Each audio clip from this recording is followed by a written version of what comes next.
તો એ એસપીજી એ રેકોર્ડ બનાવે છે. અમે એક દિવસની અંદર 1000 બોટલો પણ કરી છે, 3000 બોટલ પણ કરી છે, 5000 બોટલ પણ કરી છે અને 17000 બોટલ પણ કરી છે. તો લાલજીભાઈ, એસપીજી ગ્રુપે હમણાં સુધી કયા કયા કાર્યો કર્યા છે, એનાથી લોકોને શું ફાયદો થયો છે? ગરીબ વિદ્યાર્થીઓને ચોપડા વિતરણનું કામ કરીએ છીએ.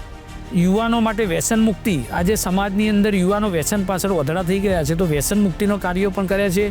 યુવાનોને રમતગમત, જેમ વોલીબોલ ટુર્નામેન્ટો કરીએ છીએ, ક્રિકેટ ટુર્નામેન્ટો કરીએ છીએ, વિવિધ ટુર્નામેન્ટોનું પણ આયોજન એસપીજી દ્વારા અમે છેલ્લા ઘણા બધા વર્ષોથી કરીએ છીએ.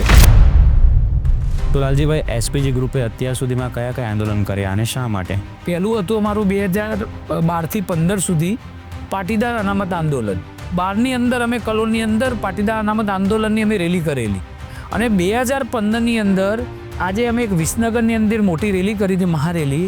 એમાં સરકારે પછી તમામ આંદોલનકારીઓ અને સવર્ણ સમાજની માગણી આખા ભારતની અંદર સંતોષવામાં આવી અને 10% EWS અને 1000 કરોડનું સ્વાવલંબન યોજના અમને મળી.